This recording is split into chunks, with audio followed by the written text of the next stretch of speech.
Positionné au-dessus du Jeco 5, un SUV chinois encore inconnu en France que nous vous présentons dans une autre vidéo, eh bien la marque chinoise Jeco, propriété du groupe Chery, arrive avec un second SUV, le Jeco 7.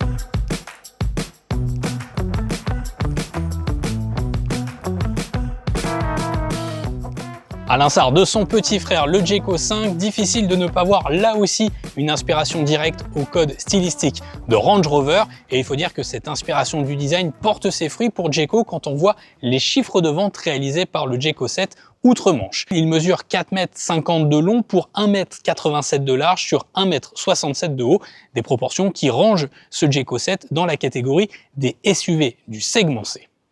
De face, on va retrouver la même calandre que le petit frère, le Jeco 5, tout en verticalité pour donner là encore un côté assez statutaire, assez imposant, un gabarit valorisant à ce SUV. En revanche, il se démarque au niveau de sa signature lumineuse à l'avant, où on est vraiment dans toute la finesse et même dans le détail avec ces projecteurs ici en forme de pixels pour les plus geeks ou à damier pour les plus puristes de la course automobile.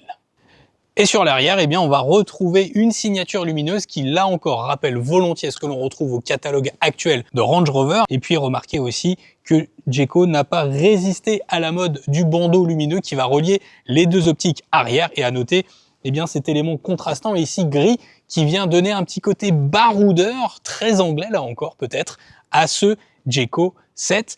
Et puisqu'on est sur la partie arrière, c'est le moment d'évoquer le volume de coffre. Et il faut savoir que ce SUV propose une capacité d'emport de 500 litres, alors on est quand même dans la moyenne d'un SUV de segment C. Là encore, il y a mieux sur le marché, donc c'est pas forcément le coffre le plus conséquent qui existe. Néanmoins, au même titre que son petit frère, on apprécie le fait qu'il soit parfaitement plat, ce qui permet de faciliter grandement le chargement des bagages. Et le seuil de chargement, là encore, est placé à une hauteur tout à fait convenable. Donc pour le coup, le Jeco 7 s'en sort plutôt bien. Les potentiels clients du Jeco 7 en France auront le choix entre deux motorisations. D'un côté, une version full hybride dérivée du Jeco 5 d'une puissance de 224 chevaux et une version hybride rechargeable. C'est justement cette motorisation qui est aujourd'hui présentée par le constructeur. Cette version PHEV développe 279 chevaux pour 365 Nm de couple, des performances qui le placent dans la bonne moyenne pour un SUV hybride rechargeable de la sorte. Sur cette déclinaison PHEV, le Jeco 7 embarque une batterie de 18,4 kWh, ce qui, selon le constructeur, permet une autonomie en tout électrique de 90 km selon la norme WLTP en cycle mixte. Alors, en y ajoutant les 60 litres de réservoir du carburant, ce Jeco 7 promet une autonomie maximale de 1200 km. Et s'il ressemble de l'extérieur à un Range Rover, est-ce qu'on a la même identité une fois à bord? C'est vrai que le constructeur chinois revendique la carte du premium pour son Jeco 7. C'est vrai qu'une fois que l'on prend place au poste de conduite, on a un véhicule qui est assez technologique. En témoigne ce combiné d'instruments de 10,3 pouces couplé à cet immense écran central vertical de 14,8 pouces. À l'instar du Jeco 5, les connectivités Apple CarPlay et Android Auto sont de série et sans fil, y compris pour le modèle d'entrée de gamme.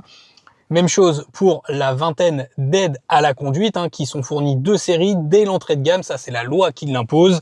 Le confort est également au centre des préoccupations. En témoigne cette sellerie en cuir synthétique qui offre des sièges chauffants et ventilés à l'avant. Vous avez également un vitrage acoustique pour un confort auditif et vous avez également une climatisation bizone de série là encore. Donc on a un véhicule qui est quand même richement équipé et ce dès l'entrée de gamme. La version la plus premium, comme le modèle aujourd'hui présenté, ajoute à ça un immense toit panoramique, même si il est un petit peu moins qualitatif avec cette grosse jointure par rapport à son petit frère. C'est dommage pour un véhicule d'un plus haut standing. Et vous avez également, en plus de ça, un chargeur à induction ventilé de 50 watts juste en dessous de l'écran central ou encore des sièges à mémoire de forme. Ça, c'est des équipements que l'on retrouve justement chez des constructeurs premium allemands plus volontiers. De manière générale, il faut retenir que ce Jeco 7 offre une qualité de finition et d'assemblage relativement qualitatif avec des matériaux moussés sur la partie supérieure de l'habitacle, mais paradoxalement, je trouve qu'il fait un petit peu moins bien fini que son petit frère, le Jeco 5. C'est dommage. En revanche, il est tout aussi pratique avec de nombreux rangements, à l'image de l'immense rangement ici de la console centrale. ou encore de ce porte-gobelet et des vides-poches dans les contre-portes, même s'il gagnerait à mon sens à être un petit peu plus large. Bref, il fait presque moins bien sur le plan de l'habitabilité, ce Jayco 5. On va voir aux places arrière si on a le même discours ou pas. Et une fois aux places arrière, on se rend compte de l'immense espace offert aux passagers. Regardez, le siège est réglé pour moi qui mesure 1,80 m et on a un espace au genou qui est très conséquent, une garde-toit elle aussi qui est très conséquente, et puis avec ce toit panoramique de notre version haut de gamme, avec ses grandes surfaces vitrées, on a un sentiment de quiétude qui se dégage à bord. Pour des voyages en long cours, c'est parfait. On a un plancher qui est parfaitement plat également, ce qui permettra d'y stocker des objets, puisque clairement la place centrale va être sacrifiée, on ne pourra pas voyager à 5 adultes à bord. Donc comme pour le petit frère, mieux vaut déplier la coudoir, profiter de sa boisson et profiter du trajet. Allez, terminons comme d'habitude avec la gamme et les tarifs de ce Jayco 7. Il faut savoir que comme le petit frère, 2 niveaux de finition seront au programme, l'entrée de gamme Select et la finition haute comme aujourd'hui présentée exclusive. Alors au moment de tourner ces images, la marque n'a pas été en mesure de nous communiquer les tarifs officiels pour la France. En revanche, on peut vous donner un premier ordre d'idée. La marque estime que ce Jayco 7 sera proposé entre 35 et 40 000 euros, ce qui fait quand même une fourchette assez sobre, j'allais dire, pour un SUV PHEV de segment C.